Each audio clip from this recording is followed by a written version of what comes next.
Вітаю, піпле! Ви на україномовному ютубі за мікрофоном Дім Дімич. Зараз мова піде про очікуваний багатьма геймерами ремейк 4-го Резиденту, що в свій час мав досить високу популярність. Я зібрав інформацію із багатьох джерел, таких як відео та статті, і зазначу, що не вся інформація підтверджена, є і певні чутки. Але все одно це дуже цікава інформація про ремейк Resident Evil 4. І якщо все нижче сказане підтвердиться, то сам ремейк буде дійсно відмінним, я дуже хочу в це вірити. Перед початком хочу подякувати усім, хто доєднався до каналу та доєднається зараз. Разом ви перетнули відмітку вже в цілих 7000 на момент запису відео. Це неймовірно. Окрема дяка патронам, що підтримали канал щомісячною підпискою та за разові донати. Дуже ціную. Всі донати закріплені в телеграм-каналі. Тепер всім приємного перегляду, не забувайте про підписку, вподобайки та коментарі, а також фінансову підтримку на Патреоні чи разовим донатом, якщо на те є бажання та можливість. Починаємо. Отже, стосовно чуток. Під відео є тайм-коди, кого цікавить саме перевірена інформація, але для підтримки каналу прошу подивитися повністю.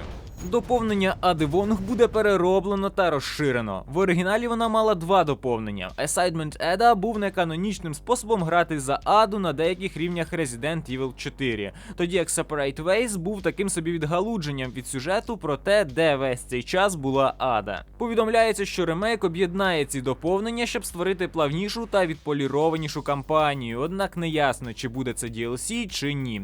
Та як би там не було, повідомляють, що це буде жирним доповненням. Бій проти Дель Лаго буде поставлений, як і в оригіналі, за винятком того, що у Леона тепер буде обмежена кількість гарпунів. В оригіналі він виглядав доволі простим, що певно можна пов'язати з віком гри, але тим не менш. У грі буде багато геймплейних секцій, які будуть схожі на інші Resident Evil, такі як 2, 3 чи 7, і особливо на Resident Evil 8. Наприклад, у 3 буде перероблений у дусі Village, це оця штуковина, якщо що. Він стане моторошнішим, хоча, мабуть, більше гидкішим. Ще буде дуже темна і моторошна частина гри, як будинок Бенев'єнто на пагорбі. Спочатку у 3 переслідуватиме Леона як зародок з Resident Evil 8, у дуже темному і моторошному місці, а Леону потрібно буде ще й вирішувати головоломки в цей момент. Потім дія ж переміститься на відкритий майданчик, де й відбудеться бій між Леоном та У3.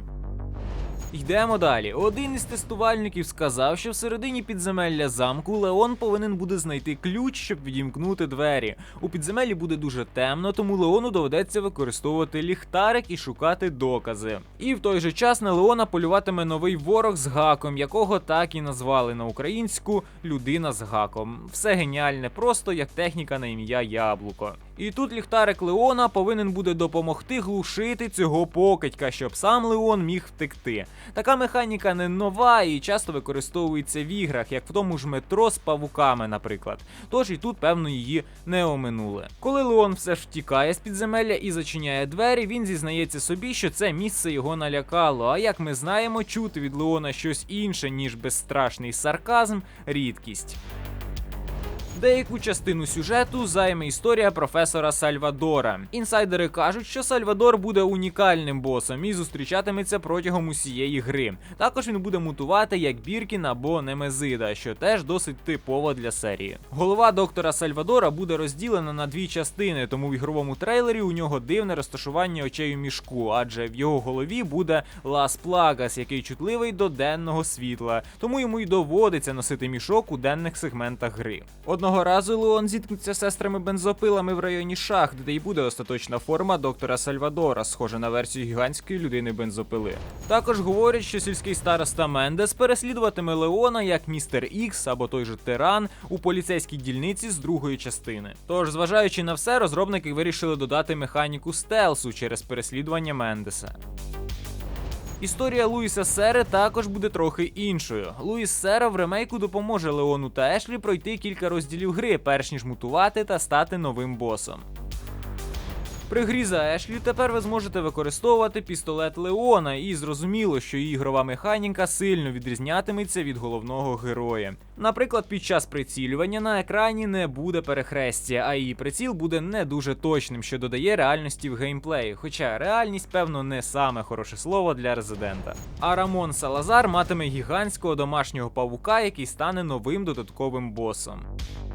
Також є чутка, що на початку гри буде кат-сцена, де показується передісторія відносин Краузера і Леона, які разом брали участь в одній операції, в ході якої Краузер ранить свою праву руку, через яку його і усунули від завдання, а це в свою чергу могло стати мотивацією викрадення Ешлі та її однокурсниць.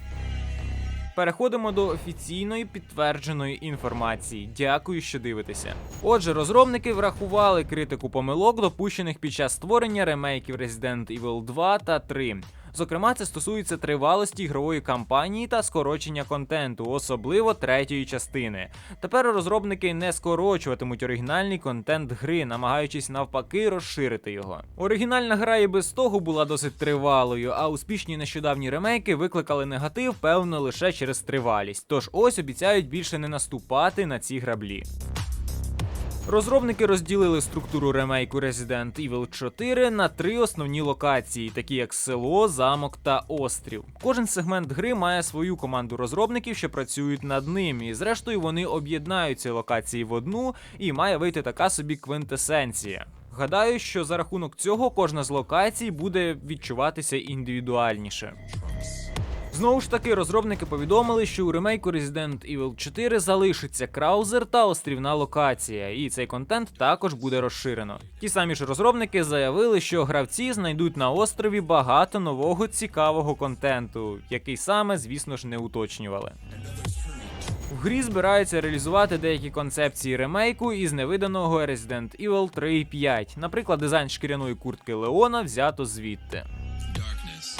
Також хорошою новиною стало те, що другорядні персонажі отримують набагато більше екранного часу, що в принципі теж не дивно, враховуючи, що зараз кінематографічні сцени в іграх займають більше часу, ніж в часи оригіналу, наприклад. Resident Evil 4 ремейк буде набагато темнішим і страшнішим, ніж оригінал. Ремейк буде трохи переосмислений у порівнянні з оригіналом і буде пов'язаний із новими частинами серії, особливо з Resident Evil Village, яка мені в принципі і без того нагадувала четверту частину. Вона хоч і не була суцільним горором, як семірка, та все ж темнішою, ніж оригінальний четвертий точно. Попри це, основну суть оригіналу обіцяють зберегти. А от більшість QTE виріжуть, та не всі, деякі залишаться. Хоча QTE всередині сцен, які всіх захоплювали зненацька та заставляли добряче горіти, не буде точно.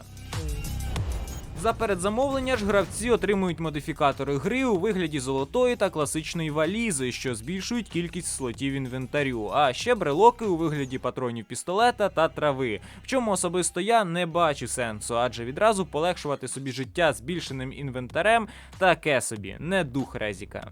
Покупці ж Deluxe Edition отримають ще більше плюшок: пістолет та дробовик, карту скарбів, сонцезахисні окуляри Альберта Вескера, музику з оригінальної гри та фільтр гри.